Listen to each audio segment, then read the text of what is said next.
Opo. Opo. Tagal lang.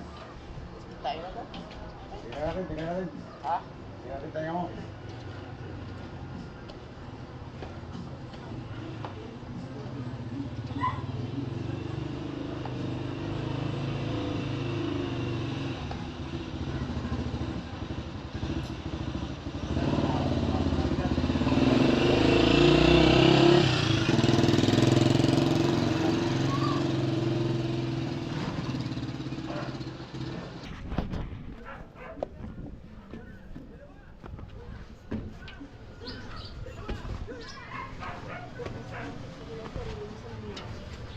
Lumalaban ang mga fighter.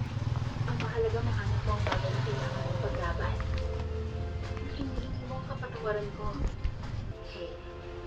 Musta na kami ko po, sir? Ito, Tatanggapin pa rin namin ang beach house. sa pakiramdam. Sakit ka na nga ako. Dahil nga. Oh, bukol ko mo yun. Tingnan natin. Ito na Linis naman ako bawat araw. Linggo-linggo. Kailangan mo yung kama mo dito. Balik sa dating posisyon. Kaya tandaan, lagi pihitin ang bewang Linis ako bawat linggo. hanggang mababot sa harap. Pihitin ang bewang. Huwag ka na mga bata. Sige daw tayo nga nito sa buksit. Dito ba? Maga? Oo. Sige. Dito na tayo. Oh. Maliit na. Tuloy-tuloy nyo na.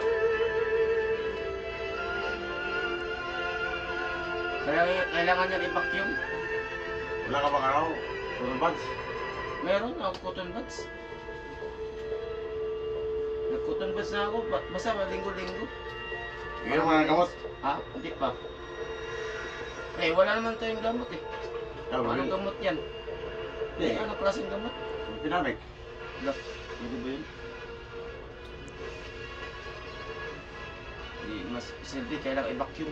Tulad ng ginawa ko sa ospital. Doon sa Lasal. Nagwin na ka. Ha? Ako po si Ruth Cabal. Pasadahan Merinda? natin ang mga reward Kumain ka na? ng balita dito Wala. sa Frontline Kala ko. Express. Nagluwag ka. Ilang lugar ang Wala. sinailalim sa signal number 4 sa paghagupit ng bagyong Ay, Nika. budget. Kasama na riyan May ang budget? ilang bahagi ng Tama. Isabela. Naman. Malakas na hangin at Wala. ulan ang nararanasan Wala. ng mga Tagay. ngayon dyan sa probinsya. Ha? Higit Wala. na Tapos tagay. 2,000 pamilya na rin ang Ako ang magtalo, inilikas. okay ra. Di, amin At ang rawat live sa tagay. mula sa Kawayan Ah, City, wala. Isabela, nasa frontline ng balitang yan. Simon Gualvez. Mon, kamusta na sitwasyon dyan? Ayan, nakikita ko umuulan pa, no? Kailangan i-vacuum sa stick niya siya. Tapos may vacuum yun. Oo, Ruth, patuloy pa rin umuulan Ikutin, dito kaso sa lang, malaking bahagi ng magigidiin. Isabela in particular Ah, dito Dok, sa Kawayan sakit. City. Dulot pa rin ng Sakit ka bagyong lang. Nika. Hanggang sa naluminis. Matinding ulan na sinabi ng pagpampas ng malakas na hangin. Ganyan Sa din mga ang pakiramdam ni Migo natin, Migo Pugset. sa malaking bahagi ng probinsya. Napakain tayo niya. Siya, halos mabuwal na yung mga puno. At Dalawang plagitara mo dyan, ah. Habang hinahampalos na Nadaldal yan isa. Maraming yero rin at bahagi ng bahay ang nagliparan. Electric? Halos Hindi, man zero acoustic lang visibility yan. pa kasi Hiniram ko. dahil sa Wala lakas ng ulan. Eh, Sa Kawayan City, malakas na hangin. Pinaano nga, lagyan ng Sana ano, sumira number sa one. pangkot ng ilang establishmento. Habang sa Ito yan Etiague, nagkalat pa sa open grounds ng munisipyo ang ilang nilipad na gamit mula sa Wala man, perya sa wala man lugar. makita sa loob. Sa record ng Isabela PDRRMO route, aabot na sa halos 2,000 pamilya nga o mahigit 5,000 individual ang Sumapunta nagsilikas na dahil dust, sa bagyo na pawang karamihan Ano bayad dyan yan? ay mga nakatira Walang bayad, doon basta sa mga butante ka. coastal towns ng Isabela. Route. Mon, may mga reports ba dyan ng mga areas na baka bumaha o Oh, kaya sige tayo. ilog? Sakit. Oo, actually, isa yan Hindi sa pala mga kami pinaka-atenta sa Merinda si Migo sa Pugset, ngayon ng Isabela Sana PDRRMO. ako Merinda. Although so far, Ano, may sabi Merinda nila, wala Ha? pa naman itong Ano, mga may major Merinda? thoroughfares ang Rodrigo. pinaka-naapektuhan ngayon ng mga pagbaha at landslides.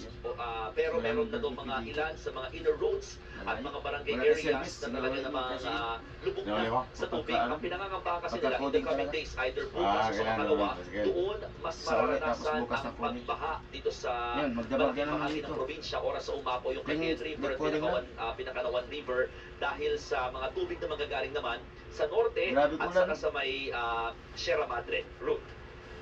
Maraming salamat, Mon Gualvez. Ingat kayo dyan. Kahit na nga naglandfall na ang bagyong Nika sa nangyari Aurora sa kaninang lakad mo? umaga, nananatili sa signal number 4 ang ilang bahagi ng Northern Luzon. Wala na yan. Partikular sa hilagang Hindi, si bahagi Kukoy ng dito, Aurora, Central alauna, at Southern portion ng Isabela may at umalis. Abra. Oo. Maging sa Ginising northern ako. at central portion ng Ilocos Sur, hilagang bahagi ng Ifugao, Kalinga at Mountain Province.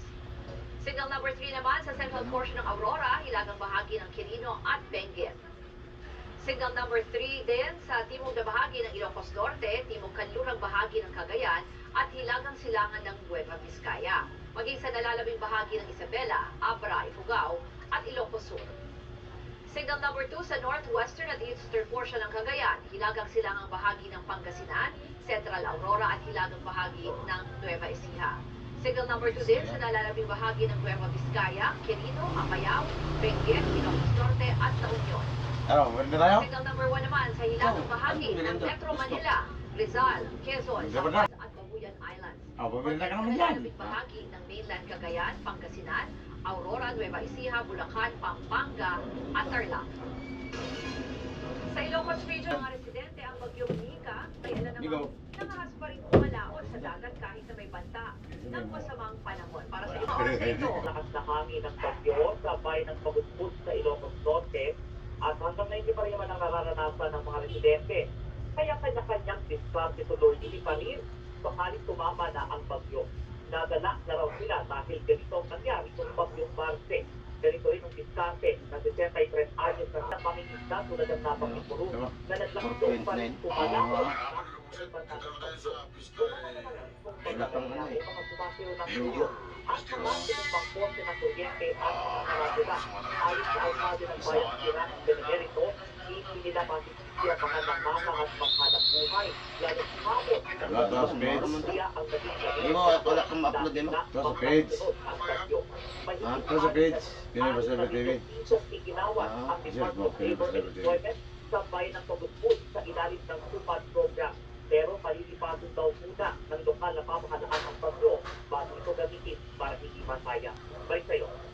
Brian, bukod dyan sa binanggit mo na binigay ng DOLE doon sa kanilang tupad program, may sarili rin bang itinabing pondo yung lokal na pamahalaan para sa iba pang mga maapektuhan ng bagyong Nika? Oo, Ruth, may pilyong pondo ang LGU, yung General Fund na Huli ka man, baka magilan, gigilanat. Wala. Umakit lang minsan sa utak, kunti. Sa mga residente, sapat daw ito para Mas sa bungol. 1,000 pamilya sa bayan. Pero siyempre raw ay binubuksan pa rin nila ang pinto para sa mga Makarinig donasyon pa man. galing sa ibang mga individual at grupo. Group. Maraming salamat at ingat kayo dyan, Brian Basa. Dati to? Oo. Sa ibang balita, Hindi, nakaalam una rin ang talaga, pamahalaan napakasakit. sa epekto ng bagyong Nika Oo. sa northern at central Bibigyan kang Luzon, ulo. pati na sa dalawa pang paparating na bagyo sa bansa.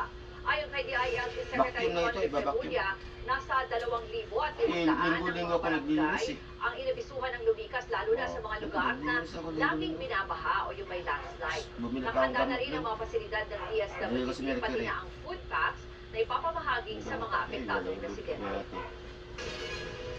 Mula sa bagyo, ito naman, Lindol, niyanig po ng 3.9 magnitude earthquake. Ano yan? Ang Kumusta tayo? Rodriguez Rizal, pasado alaunang kaninang madaling araw. Ilata na tayo magkama dun eh.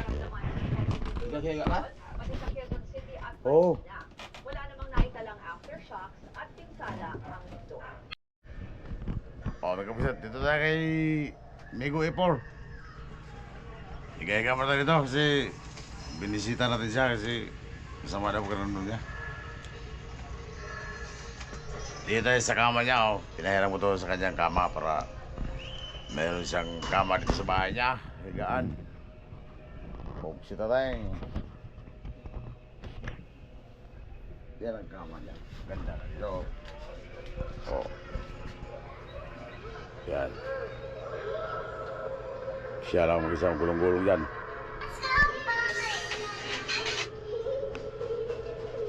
Sabay. May electric pa na siya bago.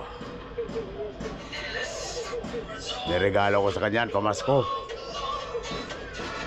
Pamasko na yan, advance ng Christmas niya, oh, electric fan. Kumpsita tayo. Medyo ka dito.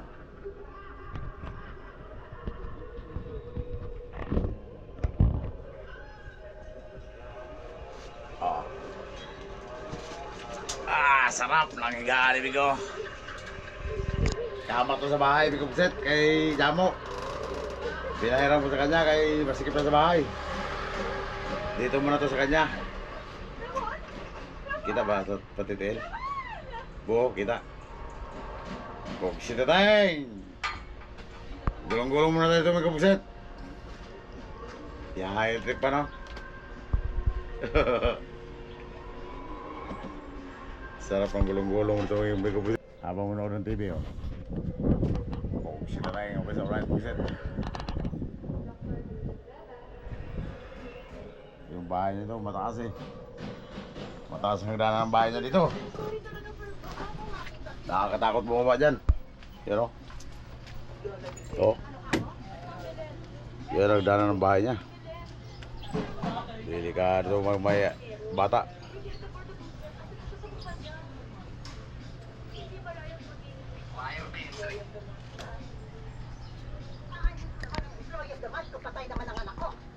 Boy, bago na eh.